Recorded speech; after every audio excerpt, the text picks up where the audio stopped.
you're from New York. You mentioned you're a Mets fan. I don't think you never worked on the West Coast. How did you get into covering the John Fisher moving the A's out of Oakland, that whole thing? Just as a national sports talk host, I saw what a ridiculous thing this was, that the entire national media was banging on the city of Oakland and fans for not showing up to the ballpark and saying they got to move this team. And I just felt, this sounds so weird. It sounds so anti what we should stand for as channels and stations that talk to the everyman, that talk to the fans, that talk to the paying customers. Why are we blaming the customers for what's happening in Oakland? And so I dug in more and realized, oh my God, this is a 3-card Monty. This guy, John Fisher, has never signed a free agent. He's never re-signed any of his players. The Luis Severino deal for, I think, $87 million is the highest money ever paid in athletics history. $87 million for a whole contract. And they let the Coliseum disintegrate as the only tenants. I said, this is not on the fans. And then as I dug in more and more, I realized that this had been a 20-year plan to basically shun the audience, to make it seem like we had to move. Very much Major League the Movie-esque.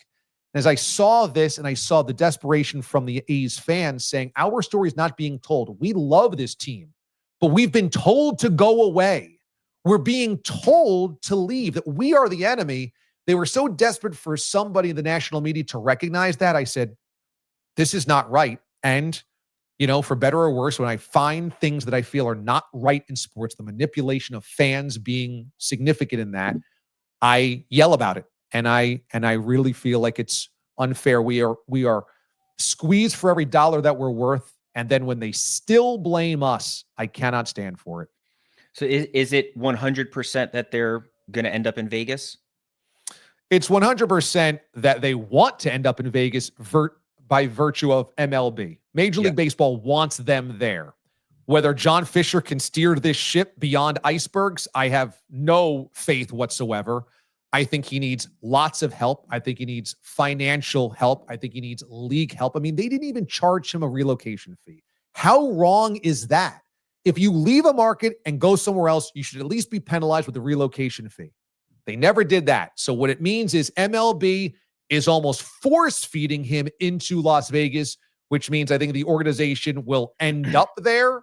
But whether it's John Fisher's doing, no, that guy deserves no credit for this. Yeah. And then also just like how do they eventually get there? Because like, I don't know, can they actually stay in Sacramento and a minor league stadium for 5 years?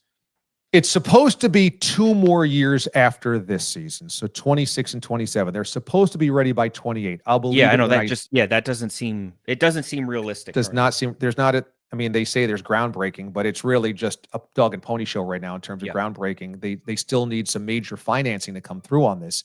And to have this ballpark ready by opening day 28 seems like a pipe dream. I think the fact that baseball already readied itself for 3 years in a way station of a minor league ballpark, nowhere near their intended destination of Las Vegas, shows that they've got the stomach for almost anything to get this thing done. So I wouldn't put it past them. But this is one of the great embarrassments and shames in modern professional sports, and I wish more national media would understand this.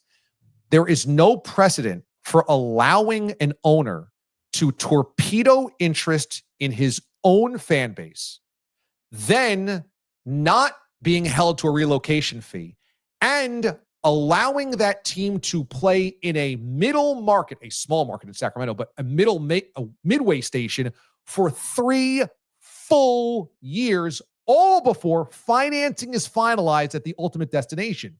And I am left with the sinking feeling that if this happened in the NFL, there would be outcry. If this happened in the NBA, perhaps there would be outcry. But because baseball does not resonate on a national media level, because it is not part of our daily conversations, it is kind of seen as, shrug your shoulders, whatever. Nobody shows up to A's games anyway. They end up in Las Vegas. It is borderline criminal what has happened. They have cleared the deck for a guy that purposefully turned on his own fans. And when I started talking about this, you wouldn't believe the outpouring of emotion. And what did I find from that fan base? It wasn't apathy. It wasn't, we don't care about the A's anymore. It was hurt. It was hurt that the team turned on us. And we only wish we could still believe, we could still root, we could still pay money for this team because we want to. It is unlike other relocations where the fan base isn't there. And I get really mad when people bring up the low attendance figures. Go look at A's attendance figures in the 80s and early 90s when they had the Bash Brothers and a World Series team. They were top 5 in baseball. They had a great fan base. But ever since John Fisher took over, he never invested in the team. And when they won, by the way, they filled up the ballpark. When they won and played wild card games at the Coliseum, they had 60,000 people there. It's not that they don't want to come. It's that they were told not to come. And when I went out there and did media events and fan events and just went out there to talk to people, and I went out to a game, the final stadium, the essence was, we love this team. Thank you for telling our side of the story. But they are acting like we don't. And it's a lie. And the fact that more national media abides by the MLB narrative of ballpark stunk, Oakland's a terrible city, fans don't care, is a joke. We didn't do our job as a national media. We did not do what was right by the listeners, the fans of the audience, by doing our research. And if you did, you would realize it's not about that the Raiders left and the Warriors left, and so thus nobody wants to beat Oakland. Oakland city politics are their own beast. I'm not saying that's easy, but guess what? LA city politics isn't easy as well. Who landed there? Stan Kroenke with a $5 billion stadium. Why?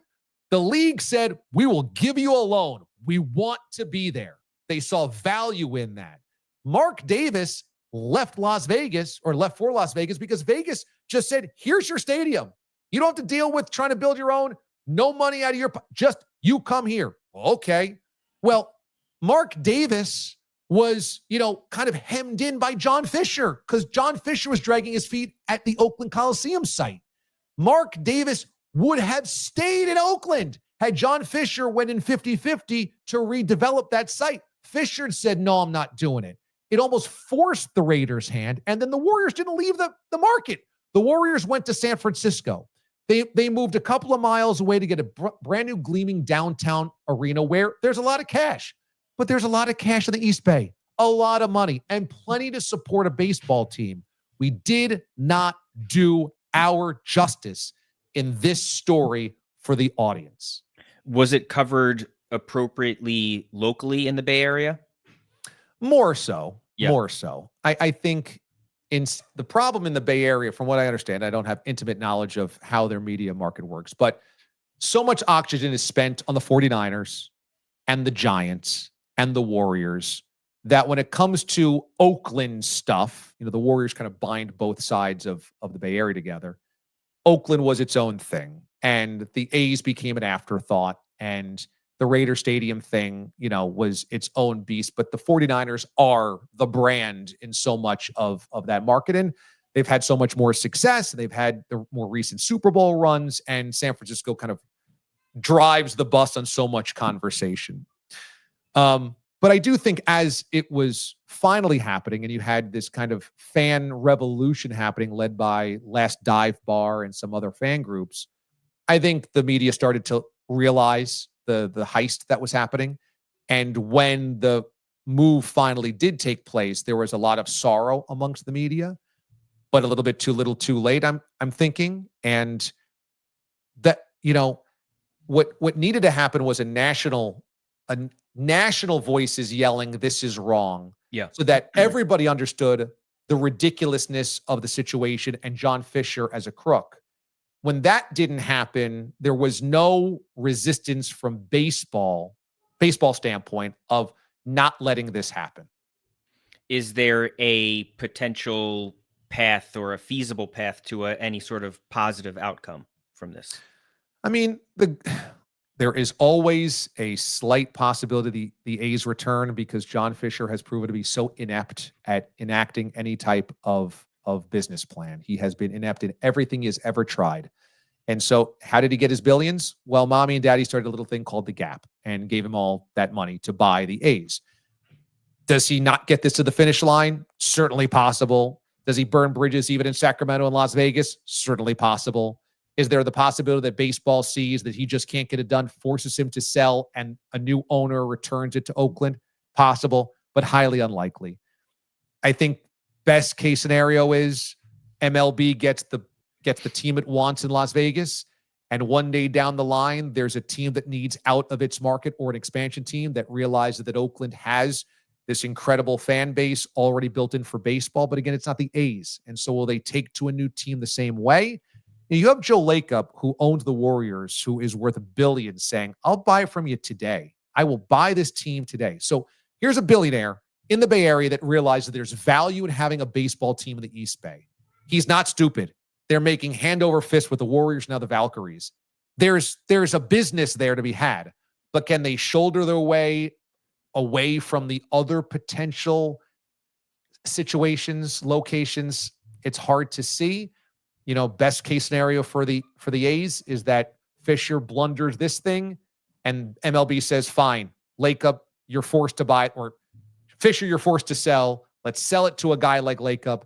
He sees the value in the Bay Area, and the fans get what they deserve, which is an owner that cares about that team.